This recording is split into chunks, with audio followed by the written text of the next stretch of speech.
اهلا وسهلا بيكم، يا رب تكونوا بخير وفي احسن صحه واحسن حال. من سن 40 ل 50 سنه بيبدا هرمون الاستروجين ان هو يبدا يقل في جسم السيدات او النساء، وده اللي بيعرف باسم مرحله حدوث انقطاع الطمس. والمرحله دي بتشكل ازعاج لعدد كبير جدا من السيدات بسبب الاعراض اللي بتكون موجوده فيها. من اشهر الاعراض دي الم وتورم في الثدي، والالم ده بيكون بشكل متكرر، ده غير مشكله الصداع القوي جدا. وحتى لو كنتي اصلا بتعاني من مشكله الصداع بتلاقي ان الصداع بدا يزيد مع المرحله دي. ده غير المشكله المشهوره جدا وهي مشكله التقلبات المزاجيه، وشويه اعراض تاني زي الشعور بالاعياء والتعب وانك مش قادره تركزي في اي حاجه. من الاعراض القويه وهي بدء حدوث هشاشه في العظام، وان العظام بيبقى سهل ان هي تتكسر او يحصل اي اصابات.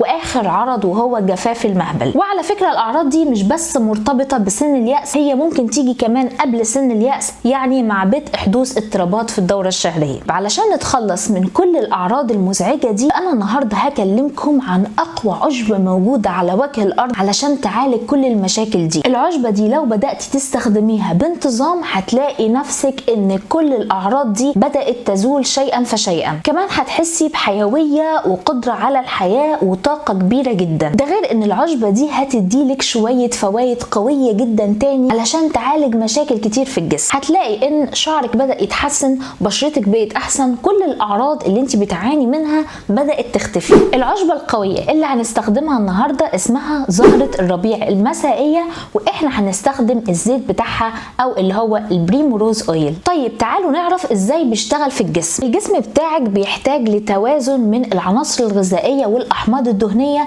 زي احماض اوميجا 6 الدهنية. الزيت بتاع الزهرة دي بيحتوي على مستويات عالية جدا من احماض الجاما لينولينيك وكمان اللينولين. الحمضين دول من احماض اوميجا 6 الدهنية واللي مخصوصة جدا انها بتقلل الالتهابات. طيب قبل ما نعرف ازاي هنستخدمه بطريقة صحيحة، خلينا نعرف ايه اشهر الفوائد اللي الجسم بتاعك هيبدأ يستفيد بيها لما تبدأي تستخدميه. من اشهر الفوائد وهو تعزيز صحة النساء او السيدات، وخاصة في فترة انقطاع الطمس، وده لانه بيخفف الهبات الساخنة والام الثدي ومعظم الاعراض اللي بتعاني منها. النقطة الثانية وهي زيادة نضارة البشرة وعلاج معظم المشاكل بتاعتها. مع الاستخدام المنتظم بتلاقي البشرة بتاعتك بقت احسن، بقى فيها نضارة اكتر، حتى لو فيها اثار تعب او اجهاد بتقل بشكل كبير. برضو لو عندك مشاكل حب الشباب او الاكزيما او الصدفية برضو بيساهم في علاجها. الفايدة الثالثة وهي تحسين صحة العظام والمفاصل. الزيت ده ليه قدرة عجيبة جدا على زيادة الكثافة بتاعة العظام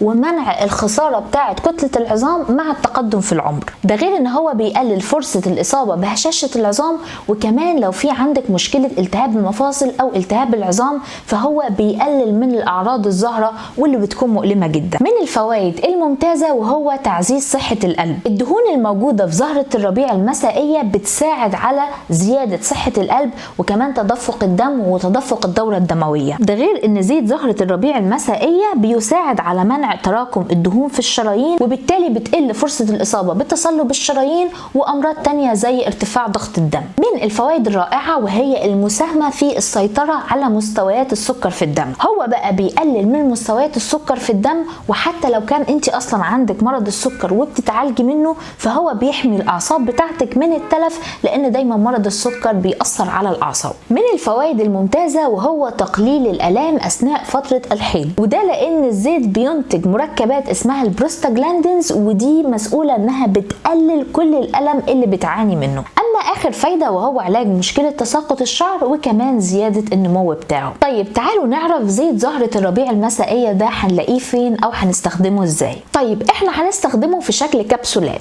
بالنسبة للناس اللي في مصر هيلاقوه في الشكل ده اللي هو البريموروز، وده مشهور جدا وطبعا منكم كتير عارفينه. اما بره مصر فهو بنفس الاسم بس فيه شركات كتير قوي. هحاول احط لكم معظم الصور المشهورة لاي منتج من المنتجات دي اللي تلاقيه فيهم ممكن تشتريه. طيب تعالوا نعرف ايه الجرعة بتاعة الكبسولات دي. الجرعة هي قرص واحد هناخده مرتين او 3 مرات يوميا، والكبسولات دي هتستخدميها بعد تناول الطعام. اما لو انت هتستخدمي الكبسولات المكملات دي لعلاج الاضطرابات اللي بتجيلك في فترة الدورة الشهرية، يبقى هتاخديه في ال10 ايام اللي بيجوا قبل البريود وفترة البريود وتوقفيه. اتمنى اكون قدرت افيدكم في حلقة النهاردة وقدرت اقدم لكم معلومات مفيدة.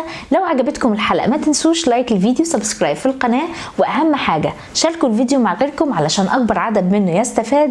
واشوفكم على كل خير الحلقة الجاية ان شاء الله. باي باي.